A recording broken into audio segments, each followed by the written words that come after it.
Story 1. The Cloaked Stranger. This happened 3 years ago on Halloween night in 2022. I was 24 back then, exhausted after working a long day at our town's community center. Every year, we hosted a Halloween festival filled with games, contests, and way too many sugar-hyped kids. By the time it wrapped up, I just wanted to sleep. But not long after I got home, my younger sister, let's call her Alyssa, called me asking if I could take her and my little nephew, Eli, trick-or-treating. Their parents were too tired, and as usual, the job fell to me, the fun big brother. Alyssa was 15, dressed as a witch from some show I'd never watched. Eli was 11, wearing a ninja outfit with glowing blue eyes. Even though I didn't want to go, I couldn't say no to them. We drove to a big neighborhood across town, the kind where everyone went all out for Halloween. Yards covered in fake tombstones, fog machines, motion sensor skeletons that screamed when you walked past. Kids were running everywhere. It felt safe, fun, even. But by the time we started heading back, most houses had gone dark. The laughter and noise were fading, and the streets were nearly empty. That's when I saw it. Across the road, maybe 30 feet away, someone was standing perfectly still on a front lawn, wearing all black. No porch light, no decorations, just darkness. At first, I thought maybe it was a prop, until it moved. The figure was tall, wearing a black hooded cloak that covered their entire body. I couldn't make out a face, just emptiness beneath the hood. My stomach tightened. I told Alyssa and Eli quietly, "Stay close to me. Don't look back too long. Just keep walking." Eli laughed and said it was probably just someone trying to scare people. But Alyssa saw my face and stopped smiling. She knew I was serious. I always carried a small handgun in my backpack for protection. Nothing illegal, just something for peace of mind. And that night, I had it with me. We walked faster, but I could feel that figure watching us. Then came the sound. Footsteps, heavy ones. I turned, and there they were again. Only this time closer. Under the streetlight, I could see tactical boots, black pants tucked in, a dark vest, and that same hood.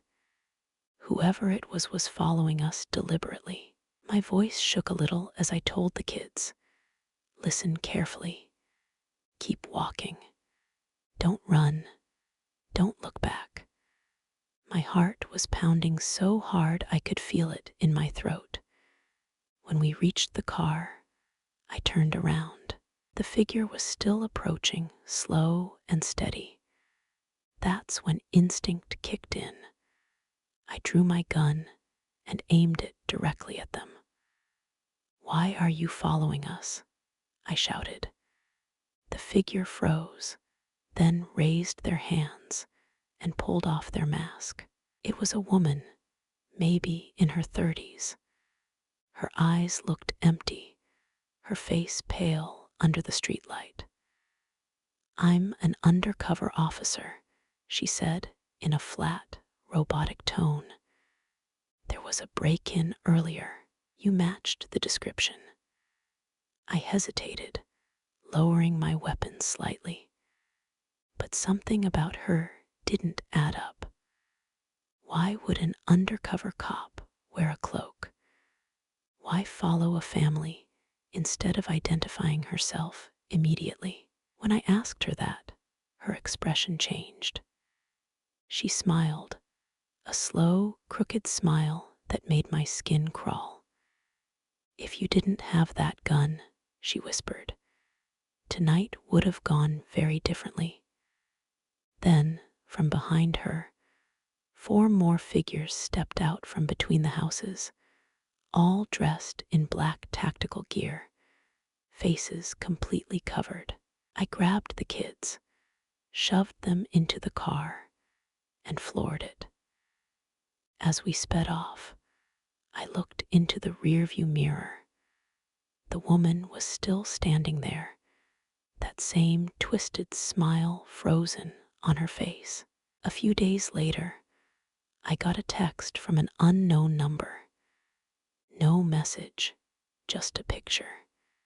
It was my car, parked outside my apartment. The police said they couldn't do much without a threat. To this day, I don't know who they were or what they wanted. But I can say with absolute certainty, being armed that night might have been the only reason we're still alive. Story 2. The Man in the Woods, the second story, happened when I was 12 years old, also on Halloween. My family had rented a small lakeside resort that hosted a Halloween weekend for kids, games, a bonfire, and a haunted hayride. I loved it at first. Kids running around in costumes, the smell of campfires and caramel apples, the sound of laughter echoing through the woods. I met another boy around my age named Ethan. We became quick friends, playing games and collecting candy before heading to the hayride together. When the tractor pulled the wagon through the woods, workers dressed as zombies and ghosts jumped out to scare people. Everyone screamed and laughed, but halfway through, I noticed something strange. Off to the side of the trail, barely visible in the dim torchlight, a man was standing completely still among the trees. He wasn't wearing a costume. No mask, no makeup, just dark jeans, a black jacket, and a baseball cap pulled low. He didn't move, didn't wave, just stood there, facing the wagon. When the torches flickered, his eyes caught the light for a second, and I swear he was looking straight at me. I tried to ignore it, but I couldn't shake the feeling that he never looked away. Later that night, after the hayride, everyone gathered near the lodge for snacks and games. Music played, people laughed. It was loud, but somehow, through the crowd, I saw him again. Same man, same jacket, standing just beyond the lights, half hidden behind the trees. He wasn't with anyone. He wasn't moving, just watching. I whispered to Ethan, but he didn't believe me. Said maybe it was one of the workers. But an hour later, when most families had gone back to their cabins, Ethan dared me to walk a short way down the trail behind the resort, just to see how dark it gets. We both had flashlights. I didn't want to go, but I didn't want to look scared either. The trail was silent, except for the crunching of our feet. The deeper we went, the quieter everything got, until even the sounds of the resort vanished behind us. That's when we heard it. Footsteps. Slow, heavy, deliberate. Ethan turned his light behind us, nothing. But the sound got closer. Then a man's voice called out softly, "Hey, kids." We froze. The light caught movement up ahead. The same man stepped out from behind a tree, holding something small and orange in his hand. "You boys like candy," he said. "Got a bunch back in my cabin." Ethan's hand squeezed my arm, his face pale. The man took a step closer, the flashlight catching the edge of a Reese's wrapper dangling from his fingers. Something in my gut screamed run. I grabbed Ethan's wrist, and we sprinted back down the trail as fast as we could. Branches whipped against our arms, our flashlights shaking wildly. I didn't even look back until we burst out near the bonfire, screaming for help. Adults turned, startled, and when I looked behind us again, the path was empty. The resort staff called the local police, who searched the area but found no one. No guests matching the description, no vehicles out of place. We left the next day. For months, I swore I saw him on sidewalks, near stores, sometimes even in my dreams. He never touched us, never spoke more than a few words. But I'll never forget that voice, calm, almost friendly. If we'd believed him for even a second, I don't think we would have made it back. Story 3. The knock at the back door. This one didn't happen to me as a kid. I was 27, living alone in a small house on the edge of town. My girlfriend was out of state for work, so I was home alone on Halloween night. The neighborhood was quiet. Kids had stopped trick-or-treating around 9, and I was just finishing a horror movie when I heard it. A knock, not at the front door, where trick-or-treaters usually came, but at the side door. It was faint, polite. When I opened it, nobody was there. Just my empty driveway and the sound of dry leaves skittering across the pavement. I laughed it off, thinking it was a prank. But 15 minutes later, it happened again, this time from the back door. That door led to a small deck behind my kitchen. Nobody ever used it. The knock came again. 3 slow, deliberate taps. I muted the TV and stood there, listening. Then I heard the sound of metal, the doorknob being tested, jiggled slowly like someone was checking if it was locked. I crept toward the kitchen window and peeked out through the curtain.